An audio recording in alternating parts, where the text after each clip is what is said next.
Welcome back students. पिछले video में हमने राम प्रसाद बिस्मिल जी द्वारा रचित कविता हे मातृभूमि इसके भावार्थ को अच्छी तरह से जान लिया है। आइए अपने इस दूसरे वीडियो में अब हम इस कविता के कृति युक्त स्वाध्याय की तरफ बढ़ते हैं।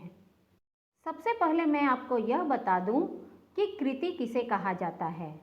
कृति का अर्थ होता है एक्टिविटी, अर्थात हमें एक्टिविटी के आधार पर प्रश्नों को हल करना है, जिसे हम एक्टिविटी बेस्ड क्वेश्चन भी कहते हैं।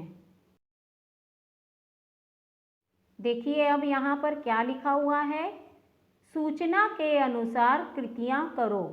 इसके अंतर्गत हमारा पहला प्रश्न है कृति पूर्ण करो, और पहली कृति हमारी है मातृभूमि की विशेषताएं।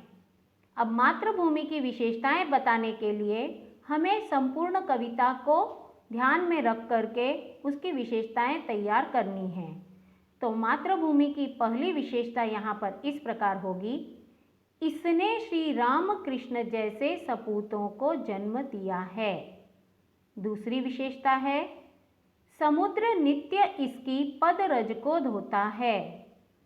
तीसरी विशेषता है समुद्र इसे प्रणाम करता है। और चौथी विशेषता यह है मातृभूमि का पुण्य नाम है। हम पुण्य की जगह पर पवित्र शब्द का भी प्रयोग कर सकते हैं। देखिए दूसरी कृति, कवि मातृभूमि के प्रति अर्पित करना चाहता है। क्या अर्पित करना चाहता है? मन और देह। अगली कृति देखिए, मातृभूमि के दो सपूत। कौन से हैं दो सपूत?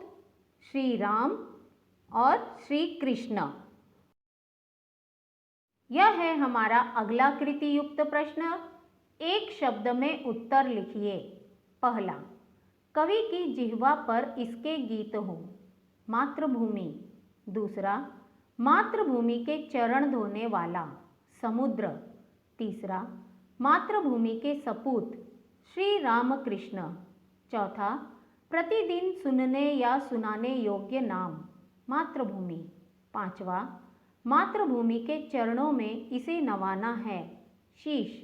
छठा, समुद्र नित्य धोता है, पदरज। सातवां, माथे पर यह है चंदन। आठवां, छाती पर यह है माला। अगला प्रश्न है कविता की पंक्तियां पूर्ण करो। यहाँ पर संपूर्ण कविता के आधार पर कुछ पंक्तियां हमें रिक्त दी गई हैं, जिसे हमें पूर्ण करना है। सेवा में तेरी, फिर रिक्त स्थान है, बलिदान मैं जाऊं। देखिए अब कविता की पंक्तियां किस तरह से होंगी। सेवा में तेरी माता मैं भेदभाव तजकर, वह पुण्य नाम तेरा प्रतिदिन सुनूं सुनाऊं, तेरे ही काम आऊं, तेरा ही मंत्र गाऊं, मन और देह तुम पर बलिदान मैं जाऊं। इस प्रकार से कविता की इन पंक्तियों को हमें पूर्ण करना है। अगला हमारी पाठ्य पुस्तक में दिया गया है भाषा बिंदु। इसके अंतर्गत यहाँ पर कुछ विराम चिन्ह दिखाई दे रहे हैं। हमें यहाँ पर इन विराम चिन्हों के नाम लिखने हैं और उनका प्रयोग करते हुए एक वाक्य तैयार करना है। तो देखिए यहाँ पर चौखट में जो दिया गया चिन्ह है उसका नाम है पूर्ण विराम, और उसका प्रयोग करते हुए एक वाक्य तैयार किया गया है, एक राजा था। वाक्य के अंत में पूर्ण विराम लगाया गया है। दूसरा है चौखट में दिए गए चिन्ह का नाम है अर्ध विराम, और इसका प्रयोग करते हुए जो वाक्य तैयार हुआ है वह इस प्रकार है, जब भी रोहन आता है अर्धविराम तुम भी आ जाते हो। वाक्य के अंत में पूर्ण विराम। तीसरा देखिए यहाँ पर चौखट में दिए गए चिन्ह का नाम है प्रश्न सूचक चिन्ह। इसे प्रश्न चिन्ह भी कहा जाता है। इसका प्रयोग करते हुए वाक्य यहाँ पर है, मनुष्य किस ओर बढ़ रहा है। वाक्य के अंत में प्रश्न सूचक चिन्ह। चौथा, चौखट में दिए गए चिन्ह का नाम है योजक चिन्ह।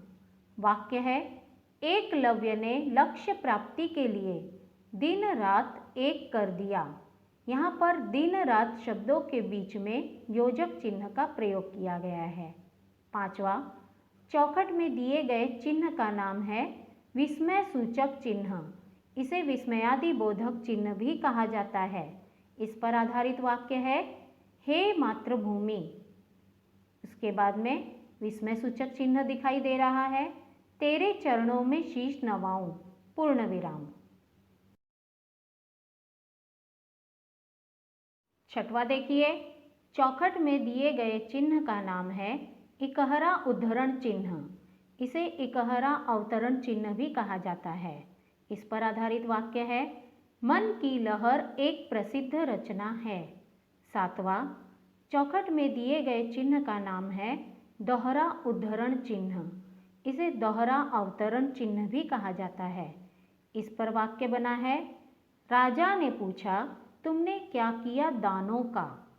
आठवां, चौखट में दिए गए चिन्ह का नाम है निर्देशक चिन्ह। इस पर आधारित वाक्य है, जैसे उसके बाद में निर्देशक चिन्ह का प्रयोग है, अनार, आम, संतरा। उम्मीद करती हूँ कि आप सभी इस स्वाध्याय को अच्छी तरह से समझ गए होंगे। Thank you.